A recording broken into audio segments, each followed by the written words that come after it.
There's a threat in the world today. A threat to our way of living, a threat to our society, and maybe even a threat to our very existence.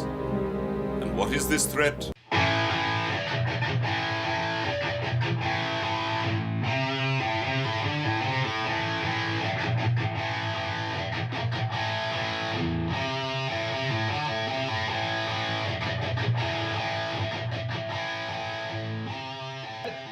Let's hop into segment 2 here, and Tommy Boy, if you're sitting around on a beautiful Wednesday morning afternoon at work, and you're thinking, "Hey, I wonder what's going on in the sports world this weekend," where are you going to look at? I don't get online at work. You know? No. Well, if you do, you can get on bwsports1.com. That was nice. That was nice. Boom. And you can find all the info you need on checkers and wreckers, black and white sports. They had a guest. They had a really good two guests.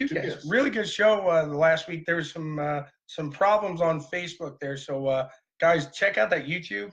Really good show there. Yeah. They're doing great things there. They're going to start their season 2. We're a quarter of the way behind them here. Right. We're a quarter way to them. Oh, and speaking of that, if you're into the NCAA March Madness craze and all that stuff and want to play a bracket, you can head over to Black and White Sports or bwsports1.com. It'll tell you all the info about it. They have a bracket challenge going on. It's free to play, and you can win $100. So there's got to be a catch. No, no catch. No catch. No catch at all. And I believe, and don't quote me, I apologize. Their show is not my show. I think it is John Wayne. Buzzard. John Wayne Buzzard. I don't know if our button's working out there, folks. If it did, that sounded problems, but if it did, that sounded pretty right. Am I correct in saying, is he the one that's helping them out there? So yeah, that's a really cool thing for that. He's putting up the money there to the winner. His bank that he works at. Okay, yeah. Money. I don't remember the name of the bank. Like I said, apologize on that. Give us that name, and I'll get that out there. I'm sure Daniel will hit us up here in just a second. But yeah, right. He's gonna love hearing this. You got here this morning, and the wife, what'd she say? Do I need to fill out my bracket today? Yeah. That was the first thing I actually said when I walked in. Do I need to fill out my bracket today? And she had just woke up, so it's not like we were talking before. That wasn't rehearsed or anything. Yeah, that was John Wayne Buzzard from First Financial Bank. Up there on 96th Street. There you go. He's doing things. He's helping us out, guys. Really cool that he's putting that up and letting the guys do that. So like I said, they're doing great things up there. We're going to continue on segment 2. Moving into Formula 1. I got the coffee out this morning. Yeah. I was up late last night. I was going to try to stay up and watch it. I was texting you. I had respond. About 4 beers with some friends last night. And I was like, yeah, I'm not staying up. I'll record it and I'll watch it this morning, which I did. It helps when your son stays up till about the beginning of the race. So that got me going. And then I don't have a little second went down. But you can come over here one Saturday and hang out, watch a little F1 race with us and the kiddos. So, Guess what? Guess who won? No, this morning I wasn't getting guess what. I got the evil look this morning. Oh, Addie gave me the death stare this morning. Yeah, she was pretty. That's good. I was like, hey, I'm gonna go ahead and walk downstairs and set up stuff. Probably freaked her out when you came in. Yeah. So last night there was some racing there. F1. Help me out with that pronouncing again. Who won the race there? Mercedes driver. Bottas. Thank you. I knew it wasn't Hamilton. Yeah. So I'm going to start off with that. Hamilton. You're not used to seeing him behind his teammate 21 seconds. Oh, gapped him big time. He took it. You talk about a car on point. That car's on, and that's what he said afterwards. He's like, guys, this car was on. It didn't let me do whatever I wanted to do around that track. And it's funny last night when you start talking about, well, should we pick a checker and wrecker for F1? I'm like, yeah, and I was thinking about it, and I almost said that Bottas was going to be my wrecker. And then I was like, no. I wish we would have, because the ones I sent you, I think I actually hit pretty good on. Yeah. But go figure. We don't write them down. We don't put them out, and they don't hit. I have the text message. Yeah, they're not going to believe us. They're going to say, no, I know off of his picks. There's no way. But I did pick the ugly Rossi hat. My wrecker pick last night between us was Daniel Ricciardo, and he was he didn't get last, but he did. I think he was second to last there. He just had that start off the there they are right there. the start off. So the you run. had Checker as Max Verstappen and Wrecker as Ricciardo. So got a third place finish. Max Verstappen finished on the podium there. Yeah, started in third. That's the first podium for Honda. I don't remember how long they said it was, but yeah, I mean to see Ferrari not make the podium. Yeah. That's and Ferrari was another 20-some seconds behind Verstappen. Yes. So that's and you correct Vettel, Sebastian Vettel, which was my checker pick. See right he's there. Upset with Ferrari. Yeah, he wants some answers. Hey, yeah, why are we this? He hasn't been happy with Ferrari all weekend long, ever since practice started. Right. And he's seen that they didn't have the pace of the Mercedes. And a lot of people were speculating that Ferrari was sandbagging. I don't think they were sandbagging. But they weren't. No. I mean, and Vettel is a very vocal person when he's not happy. He will tell you exactly how he feels about the car, about the team, about his teammate. Can you imagine if Hamilton he throws under the bus? Can you imagine if Hamilton was in that position? Oh yeah. Well, Hamilton's pretty much the same way. I think it'd be 10 times worse. But so my checker was Vettel, which you one up me on that one. Then my wrecker was Carlos Sainz. Boom. We both nailed that. So McLaren. Like Marco Andretti of Formula One. So let's talk. We talked power issues in Honda. With you, are you pulling up that record? McLaren. Renault. Yeah. Renault. So with that, he caught on fire, and that was an engine issue. Did you see when he caught on fire? And they're like, yeah, the safety workers will be able to put the fire out. And I'm sitting there, okay, where are they at? Stop the car! Stop the car! Where are they at? It was like 4 minutes before anybody got over there with fire extinguishers. And they're like, yeah, notice the bubbling on the engine cowl. I'm like, yeah, because it's been sitting there barbecuing for like 10 minutes now. Oh, and he was on fire running half that lap. Yeah, You see him on fire for a while there. So. Which, Renault had some reliability issues last year because that was one of the main reasons Ricciardo wasn't happy at Red Bull Racing was because they were running Renaults. And I was surprised he actually went with Renault after that whole issue. Well, and like we had discussed, in our text message, Renault is shooting for a 2021 season to be their season, right. To really come up. So they are in development, but we'll see how that works out for them. But the type of people who say my season's 2 years from now is the people that are constantly in the rebuild.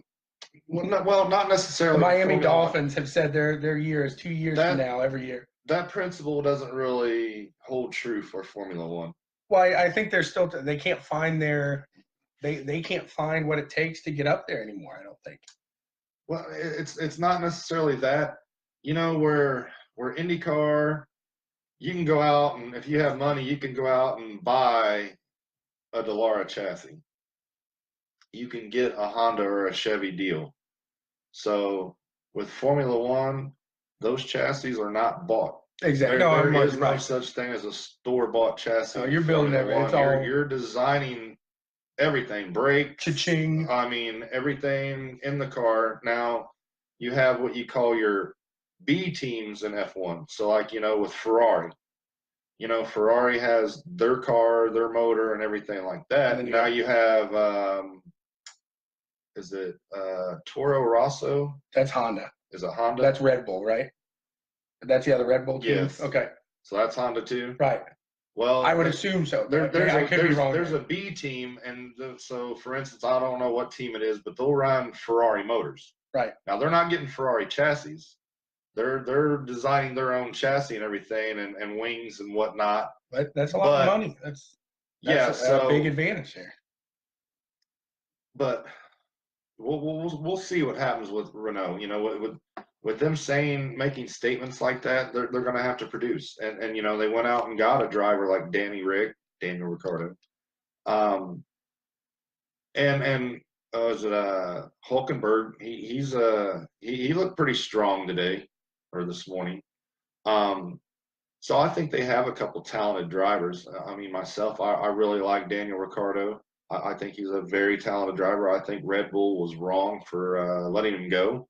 Because, I don't know if they actually let him go. They couldn't come to terms. Yeah, they made decisions before that ended up him leaving, I think. Well, they couldn't come to terms because, and I don't think it was necessarily all about money. I think that Red Bull had expressed that Max Verstappen is their guy, and they gave him a long-term deal. Right out of the gate. And Ricardo was kind of looking for that same kind of treatment, and they weren't having it. So that's when I think, Ricardo said, well, I'm going to go to a team where I'm appreciated. And so. Rightfully so, though. Yeah, I think he is. He's a top driver. But I just don't know. And like you said, you made a great point yesterday when we were talking about, he's only signed till 2020. So that was probably his decision to do that. It could have been mutual. I mean, I would say it was probably Daniel Ricciardo's. He doesn't want to Daniel Ricciardo's decision. That way, if the team is a flop, he's not, committed to be there for 5 years. Exactly. But it could also have been, a mutual. It could be Renault too. Hey, this guy could get in here and he's a good driver, but maybe he's causing problems within the team internally. Absolutely. So, we're going to get rid of him. Yep. So I can see both sides saying, okay, let's only sign a 2-year deal. Now, in that 2 years, if everything's going smoothly and they're making gains and Daniel's doing what he needs to do in the car, I can see it going longer. So I guess let's touch on some of these teams overall with Red Bull. Do you see them? They just switched to Honda there, so that's we're going to skip the Mercedes and Ferrari right now. But with Red Bull, do you see them competing for their? I think you put them at your top, don't you? They're part of your top three. Let's run it down real quick. Mercedes, nothing's changed there. You still have the same 2 drivers. Right. Ferrari, there's you still have Sebastian Vettel, but you bring in the young guy. Kimi leaves Ferrari because his contract was up, and you bring in Charles Leclerc, which is usually Ferrari doesn't bring rookies into the car. That. But something's got to be up there. So they either see something really good in him, or Ferrari is making changes, and maybe they're not going to be a top tier team that they used to be. Well, and Charles Leclerc, he's been around the F1 scene for a while. His godfather is Jules Bianchi, which is a ex F1 driver. Yep. Moving on to Red Bull, you keep Max Verstappen, you bring in Pierre Gasly, which he didn't have a great showing yesterday in the car that he should have. He didn't look good in practice. He didn't qualify well. He didn't race well. So I'm like, okay, if Daniel's give up Daniel Ricciardo to get this guy, and if Ricciardo's in that car last night, you and Verstappen may have overtaken Hamilton for that second and third. You could have bumped him back to fourth. Possibly working together. Hey, but he was way back there. He had no chance of helping. Right. And a lot of F1, when people say, well, I don't like watching F1 because there's not a lot of passing and stuff like that. Up front, you won't see necessarily a lot of passing, but where F1 does their passings in the pits. Oh, yeah, absolutely. Especially your front runners, they'll get on pit strategies to where they can come out in front of this guy. And if you have a teammate, like today, with Bottas being up front, Hamilton being in second, and say, for instance, if it would have been Verstappen and Ricciardo third and fourth in the Red Bulls, Mercedes could have radioed to Hamilton, hey, hold up Verstappen and allow Bottas to get a bigger lead. Right. So that way when they come in for pits, he's not in jeopardy of losing the lead. Right. There's a lot. F1 is kind of like chess and racing all in one. Right. Okay. And there's a lot of midfield passing, though. You see a lot of that racing in the midfield. Yeah. Your midfielders, as they like to call them, they're midfielders. There's some good racing going on. There is. Like we talked, you have your top teams, Mercedes, Ferrari, Red Bull. That, hands down, that's your 3 top teams in Formula One. No doubt about it. Mm-hmm. But, you take a driver like Kimi Räikkönen, for instance, like we discussed. Yep. He left Ferrari. Now he is with Sauber, I believe, in the Alfa Romeo, which I believe Kimi started out in F1 with Sauber. And he had an impressive run in that car. He ended up finishing 6th or 7th, maybe. I'm not sure. I know it was a top 10. Together a good run. Yeah, I know it was a top 10, so which is impressive in that car. But like I said, you take a driver like Kimi, which Kimi is a very good F1 driver. Mm-hmm. He's a little older now, but he can still drive the wheels off the car. No doubt about it. So, and then, I was talking about Carlos Sainz and McLaren. Yep, taking over your boy spot there. Fernando. Yeah, see, I have fantastic Fernando hat on. And then his teammate, what was his? Lando Norris. Yep. Yeah. He had a good showing in the McLaren. He did. And that's why I wondered. He was top 10. And you're not a big fan of Sainz? No, not at all. You think he's like Marco? He's the Marco Andretti of F1. So, and I kind of picked him as my dark horse yesterday, which didn't end up for me. It's a good figure. But hey, it's a dark horse, so it doesn't make me feel as bad. Right. But still, I kind of expected a little more out of him going into that spot. I mean, I thought he showed promise last year. In an underperforming, that's an underperforming team last year. It is, but you've seen other guys start out in the lower tier teams and still, make good runs. Like, well, he was with Renault last year, which Renault's not a. No, they're not what they used to be. Because I think last year was Renault's either first year or second year back in F1 as a team. I think they had some. They were still doing engines, but I don't think they had a full team. I could be wrong on that. But I don't see Sainz as that driver. It's kind of like what's the second driver for Haas? Romain Grosjean. Okay, I was going to mention Haas because that's an interesting team. Kevin Magnussen, that dude's a stud. He's a stud. Yes, I think. I mean, what does Haas need to do to either keep him in that ride, because I could see him moving, or B, put him get him to the podium, because they're not giving him what he needs. I don't think. I don't. There again, going back to if Mercedes, Ferrari, or Red Bull come knocking on the door, Magnussen's going to leave Haas in a heartbeat. He's not going to look back. Haas, I would say Haas is what you would consider one of the B teams. Not that they're a terrible team. They're just not. Does Stewart ever invest in the F1 world? I don't think Tony Stewart has nothing to do with that team. No, that he doesn't. His name's not involved. Does he ever though? I mean, does he throw a little money that way and make it an A team? I doubt it. I don't know if you can make it an A team.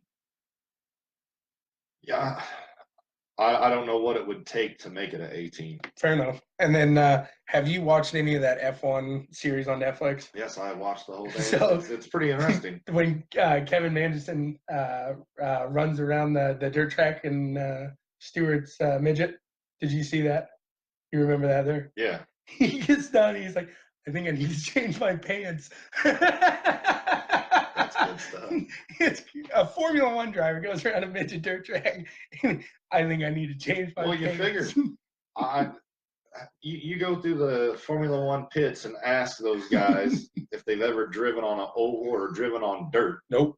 And I would say probably 99.999% of them would say no. When they drove off the track in F1, they were in dirt. Right, that'd probably be the only time they ever had their tires on dirt. That's good. But yeah, so but like we discussed, F1's a completely different animal than IndyCar, NASCAR, any of that. It is the cha-ching world. It is the world of money, and it is. It is. I mean, when you look at Monaco and you got people having their yachts shipped over to hang out, F1's all about money.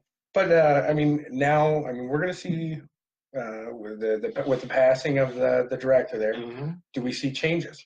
Do we see a little more competitiveness come into the sport with a maybe, like you were saying, a chassis that is more? I really doubt it, because I think your powers that be, they throw too much money that way. Okay. I mean, you have your Mercedes, Ferrari, and those two teams. I know I keep bringing them up, but those two teams kind of influence a lot of what happens in the F1. Well, that's what I read an article too with the Red Bull was kind of throwing their weight around. They were saying they were thinking about leaving F1 because F1 was talking about kind of distributing the monies different, and they would have got less of that, and they were going to give teams like Williams and Haas, those guys, more of that to kind of, I guess, throw that competitiveness around. But so you start throwing your weight around like that. Why doesn't F1 just say, okay, we'll see ya? There's people that'll step up. There's guys in the F, F2 and F3 that they'd love a chance to run in this series. They don't have that kind of money. Take it down to where you, like I said, get that standard chassis. And then if Mercedes complains, okay, we'll see you. There's guys coming up here. That's probably never ever going to happen, because if they did that, they would make it too much like IndyCar, and F1 does not want to associate any way, shape, or form with IndyCar. No, I'm with you. F1 is F1, and they consider themselves the best racing league in the world and have the best cars in the world and the best drivers in the world. Well, if you got all the money in the world, then it's kind of which I have to agree. F1 drivers are probably the upper echelon of drivers. To a certain extent, I think some of these, because you look at American drivers that have went into F1, Michael Andretti, for instance. You know, you're Ayrton Senna's teammate, and you couldn't do it. Right. But yet you look at F1 drivers that have come over here and raced. Nigel Mansell, he who? Mr. Rossi.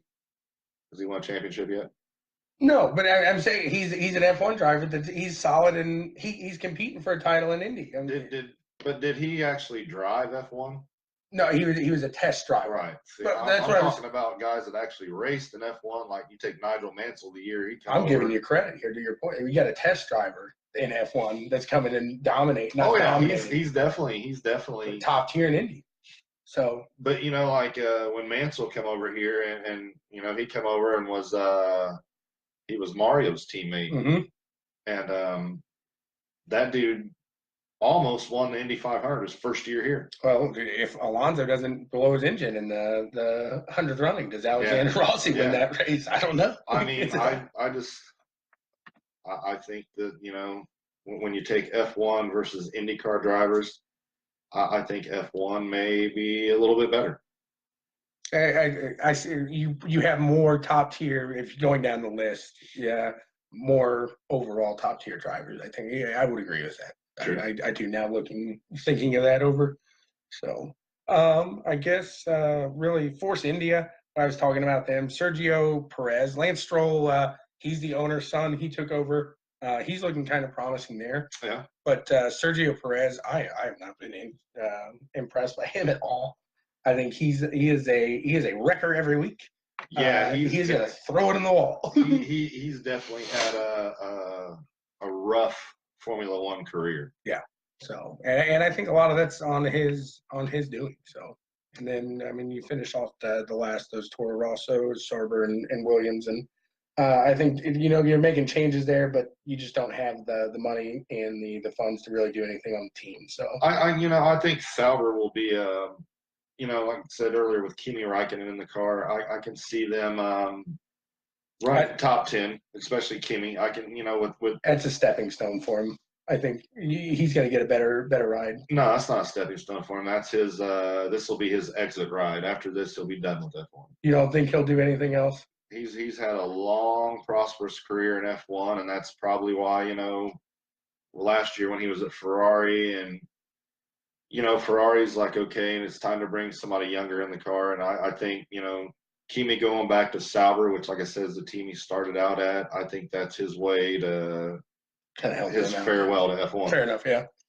But and yeah, like you said, help him out. I mean, you take a driver like Kimi and put him in that Sauber car. He can give him very good feedback, and I'll have good runs in the car, so that's going to help bring in some sponsorship dollars to the team and stuff like that. So I definitely think Kimi being with that team is helpful for the team. And then you have good old Williams. Good old right. That team is just not the team of what they used to be. No, and you feel bad because you watch that series and you see them struggle. Yeah. You see it going on every day, and the driver's radio back. He's like, "What the fuck? Or, what are we even on this track for?" Sorry for the language there, but it's just. I mean, at this point, do you why keep investing money into something that you're not getting any. It's got to be. I guess it's got to be profitable. Yeah, I'm sure they're profiting somehow, some way. It's got to be. But because isn't Williams? Yeah, I believe it's Williams, the team where it's the daughter that runs Correct, the team yeah. now because her father passed away. And they were fantastic back then. Yeah, I mean, Williams used to be like how we talk now about Ferrari, Mercedes, and Red Bull. You know, Williams used to be in that discussion. McLaren used to be in that discussion. Oh yeah. It's just kind of how F1 rotates. I mean, you know, you'll see teams that are up here, and then, you know, when changes happen and stuff like that, they'll drop down, but yet they come back to the top. Where, you know, Mercedes is a team that hasn't always been around. You know, Mercedes was actually started out as the Brawn team, which I can't believe I don't remember what team that was before Brawn. It was a Honda team, and they were folding up, and then Braun come in to buy the team. You know, he's like, all right, I'll buy it. And that was the year that he had Jenson Button, and I can't remember the other driver, but they went out and won races, won championships. I mean, they dominated that season, and then they only ran for one season, and Mercedes took over. Gotcha. Yeah, that is with I just with the top tier teams, I just want to see if F1 was just to be a little more competitive in the top end.